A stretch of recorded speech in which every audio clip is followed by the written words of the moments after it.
Welcome back to First Reviews. I'm Gal Balaban here with cinematographer Elijah Guess of the film Violent Ends, starring Billy Magnuson as a man pulled back to his family's criminal business after a tragic turn of events in his life. The film also stars Alexandra Shipp and James Badge Dale. Thank you for joining me today, Elijah. Thank you. Thanks for having me. So I want to talk about the film, but also just about your filmmaking journey as a whole, starting with what are some of the movies that you grew up loving and sparked your interest in making films? Um, what are some of the ones that were like formative? I mean, obviously, as a kid, you watch Star Wars, you watch, Mhm. all of those things that kind of really get you interested. Um, I think honestly, um, the stuff that made me feel like I could make films were like seeing some of the earliest, some indie movies out of Sundance, stuff like Me, You, and Everyone We Know, and Little Miss Sunshine, stuff like that. That feels like movie making is a little bit more accessible. Um, but uh, but yeah, I don't know. I think really when I got into movies was high school, and I had a friend who like would give me a bunch of DVDs, and I think watching Old Boy, watching Cloud Atlas, and Oh. stuff like that, where it's just like you just see the kind of the scope of what movies can be. Really made it so I actually wanted to get into movie making and not just whatever else. So for those of our audiences and listeners who are viewing this and don't completely understand, could you explain on a project like Violent Ends, what are some of the differences in planning and principal photography between the decisions the director and the difference between the decisions the director and the DP are making with the camera work in a film? Yeah, I mean, I think that relationship is a bit varied project by project and DP director relationship. Typically, the DP, you know, is the final say in kind of what an image looks like. The director will say if he likes it or not, but the DP is very much like in charge of making it happen and executing on the look and keeping the look consistent and is really relied on to craft the visual language of the film. Obviously, there's some directors who have a very strong sense for visuals, and I think John Michael is one of those directors, the director of Violent Ends. He had very strong references going in, and and we talked a lot about it beforehand. But then on set, he has so much to work with, so much to do regarding actors and everything else. It's really, relying on me to be the one to execute that vision, and he's super collaborative too. So I think, I definitely feel a lot of myself in this project specifically. So let's talk Uh, more about that. How did you first come across this project? What first captured you about John Michael Powell's vision and the script? we made each of our first movies together. We did a super small budget film that we filmed in his house with sort of an ensemble cast. It was a bit of a comedic satire film. And then so we had such a good experience on that and working together. He just kept sending me scripts as he would write them. He's really prolific at writing. And so there was a few different options for what the next movie would be, but Violent Ends was born out of another project he had for a long time that he was trying to get off the ground. And so that one was definitely one I read right after we did our first movie, and I loved it. I mean, I think that the action really jumps off the page. I think the family dynamics are really interesting, but I also think that the heart of Lucas's character's journey is really compelling because you see this guy who's trying to do right fall into the darkest parts of revenge and lose himself, and I thought that that was going to be a really fun journey to capture visually, and it was an interesting challenge to try and show that progression over the course of the film. Yeah, there's definitely a sense of vengeance that's consuming him, along with a hopelessness to his circumstance and his future as he keeps making these choices and going down this path. Can you talk more about how Lucas Frost's psyche informs the choices you made? Do you like to storyboard? How did you work with the emotional journey there? Yeah, we we definitely tracked the journey through the script. I'll break down the script and, kind of give beats for where I think stuff will go. And I'm very much trying to be in tune with the lead character and trying to craft the visuals through their perspective. Um, we didn't really storyboard on this too much. We had a few sequences that we would have a previs software that we would go into, and we would create 3D models, and then we would kind of previs scenes that way. But honestly, we were so tight on time that that stuff gave us a good base for our understanding. But on the day, we ended up uh, John Michael and I have a good dynamic. He's an editor. And so we can very quickly go through a location, be like, we'll get this shot, this shot, this shot. Will that cut together? That's all we need. And so we can very quickly kind of adapt on the fly to what the timing and location is giving us. So I think the biggest stuff we did to track the journey was I picked a lens that I was going to use for his hero lens. It was the 40 millimeter in the set. And I always wanted to try and make his close ups where we always use that lens for his close ups. It's like a slightly softer lens in the lens set.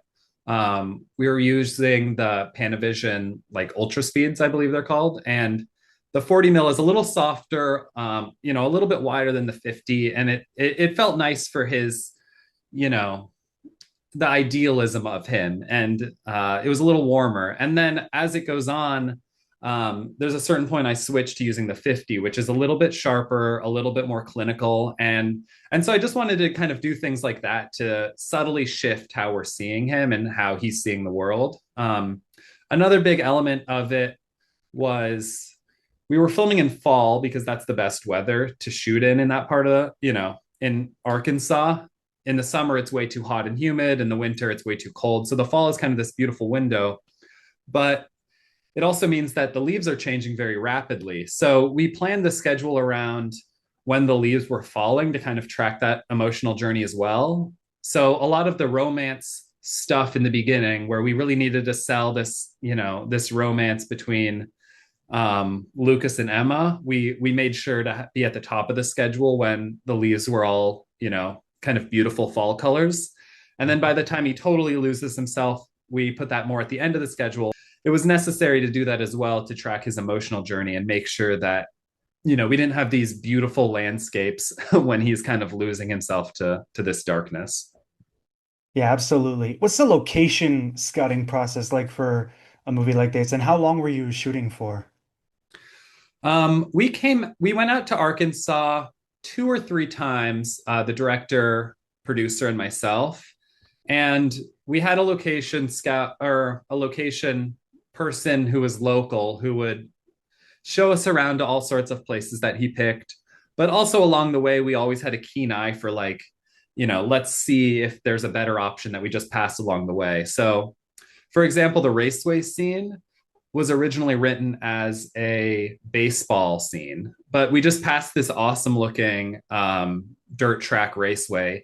Mhm. And we decided to rewrite the scene to be a race car scene instead of, a dirty race car track scene versus like a baseball field. So stuff like that, just keeping an open eye as we were location scouting. But yeah, we went out, multiple days, a few times in the months prior.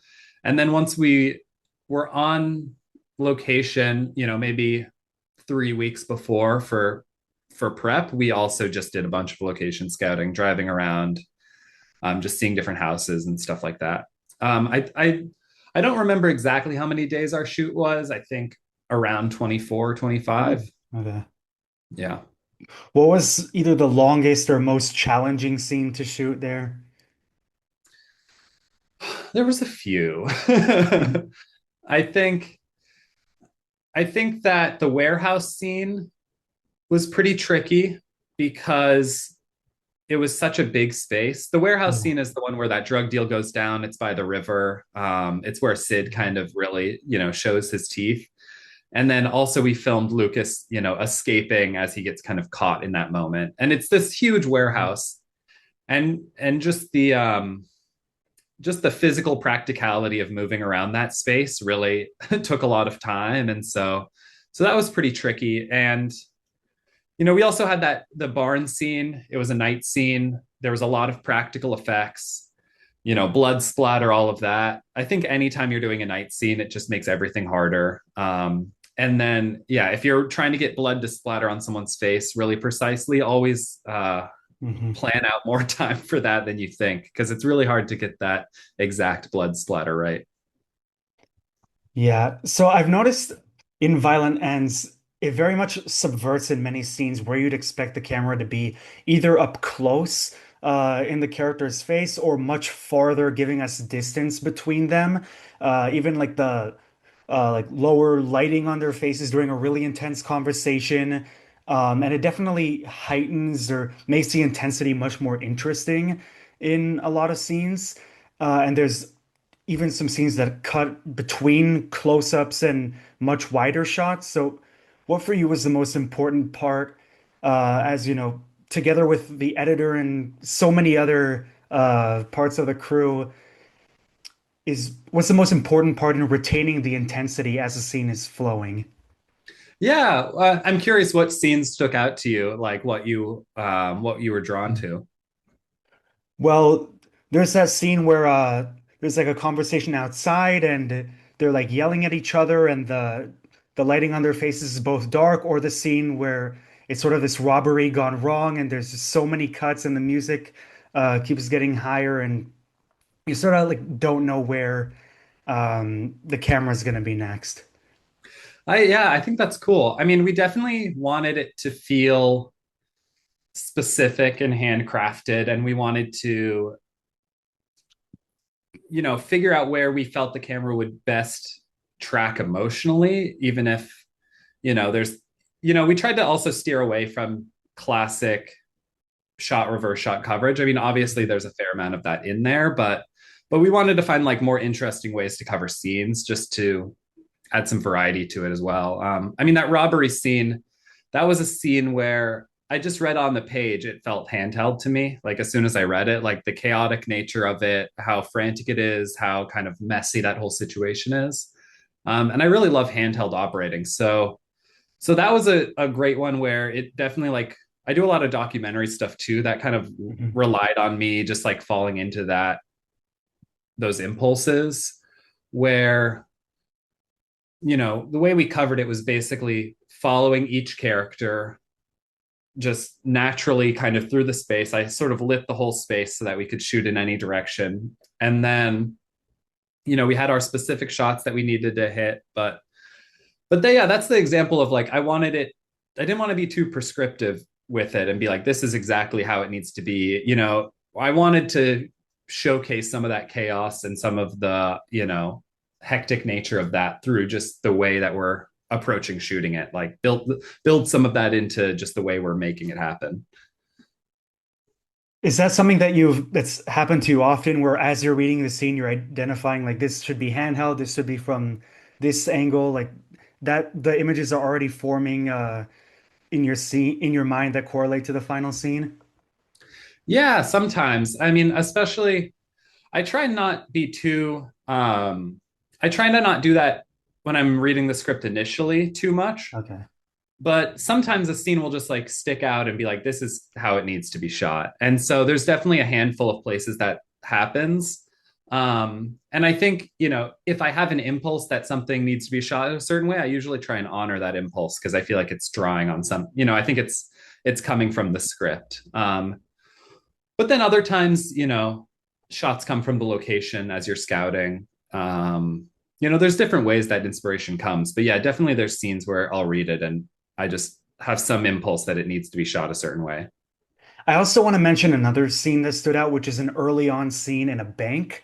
That's the camera sort of going around Billy Magnuson's character.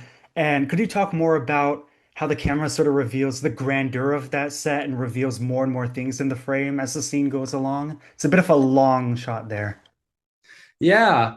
Well, so that shot, um, I wanted to basically be the culmination of that sequence. It starts on these longer lenses.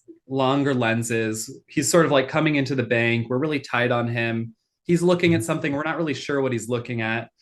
I wanted to kind of create a little bit of mystery at the top because he's playing this game with Emma where he's sort of pretending like he doesn't know her at the start. And then Um, and then he has that conversation with her. It gets revealed that they're, of course, in a relationship. They're kind of joking, having fun with each other. And then she asks him to play this game where he's, confessing his love for the whole world to see.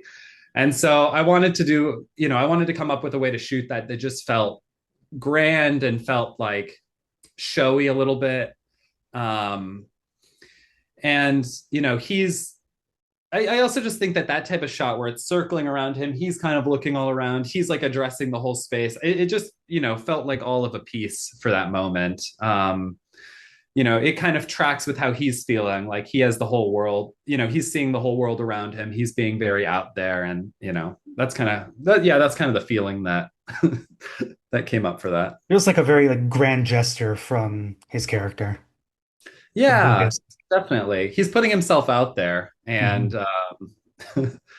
and it's a funny thing because a lot of times in a thriller, someone goes into a bank, you expect that they're like casing the place, Mhm. or maybe a robbery is going to happen there. So we wanted to subvert that a little bit and have this be kind of the almost the rom-com scene of the movie, like And have still this be, make it feel as big.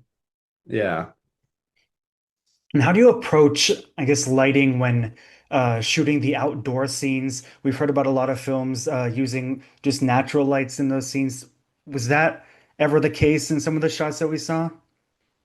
Yeah, I was definitely big on natural light for this shoot. um I wanted it to feel super naturalistic, so in a lot of the outdoor scenes, we would just choose a time of day where the sun would be in a nice enough position, and then kind of craft our coverage around shooting with the sun. I think occasionally we bring in a light for if they need something, but Mhm. oftentimes I think just naturally the light looks better than anything you're gonna create yourself if you know how to like shoot around it. You can make natural light look bad, but I think if it's the same thing with documentary where, so much of lighting is about camera position, not about the lighting itself. You could have really nice light, but if you put the camera, right under the light, maybe it's all flat, but then if you turn or, you go a different direction, it's nice and side lit or backlit or whatever. It's like, it's the same thing where you can kind of light by shifting um, how you place the camera. Are there any of your favorite films or of John Michael's of either the thriller or crime genre or just any films you love that you held on to as a visual reference when creating the look for violent ends? For me, the big one was Place Beyond the Pines. I just love the Okay, look of that movie. Um, so I do I. mean, it's just kind of amazing. And it's also a movie where it has a lot of variety of locations. Um, it it uses nature a lot. It's a very, you feel the space of that film and you feel like the world around these characters. I think in some movies it feels like the characters are the only thing in the world and you don't get a sense of location. And I really wanted this movie you to feel a sense of the location and feel like, you know, I think Northwest Arkansas was so important to the story that it was so necessary just to weave that into the visual storytelling. So yeah, Place Beyond the Pines I think was the biggest one for me. A wonderful movie. Yeah, we also looked at like Prisoners and we looked at Mhm. Hell and High Water, I love and how it's a great one. um yeah, those were all kind of the world that we were hoping to hoping to land in. Where or when did you first watch the finished film after post-production? How many times have you seen it now? Oh, I've seen it so many times. I'm Mhm. honestly sick of watching it. Because throughout color you have to watch it so many times through just to spot check everything. I think the first time I saw it, we did a screening at UTA for just to get notes. It was an early cut, so that's probably the first time I watched it. But Like with an yeah, audience. through the color process, I watched it probably at least 10 times, and then now I've seen it, you know, a handful more. Though now it's been, we shot it 2 years ago, and I colored it probably a year ago. So being able to see it now in theaters is pretty special still. You know, even if I know all the beats beforehand, none of the suspense is really working on me now. I still get a kick out of seeing stuff I shot on that big of a screen. It's pretty awesome. So you know what happens already. Yeah. Um, so you have gone like as a just as an audience member now that it's out in theaters to watch it just with an audience, you're saying? Yeah, exactly. And just like with my family and stuff, it's been fun to go see That's it with definitely a them. good time. Yeah. Um, all right, well, can you tell the audience more about where they can see Violent Ends now? So Violent Ends will start video on demand, I think on the 18th. So definitely rent it when it comes to that. It might still have a couple screenings left in theaters. I don't know when this podcast is coming out, but definitely check it out on VOD. And then I don't know if it's been announced yet where it'll go after that, but it'll be streaming before too long. It's exciting. It's a very good watch, so check it out, especially if you're into uh, the crime genre. And I think it's one of Billy Magnuson's most unexpected and memorable turns yet. It's a really great performance from him and a really great look that you and John Michael and the whole crew created here. So thank you, Elijah, for sitting with me and talking about violent ends and just cinematography and filmmaking.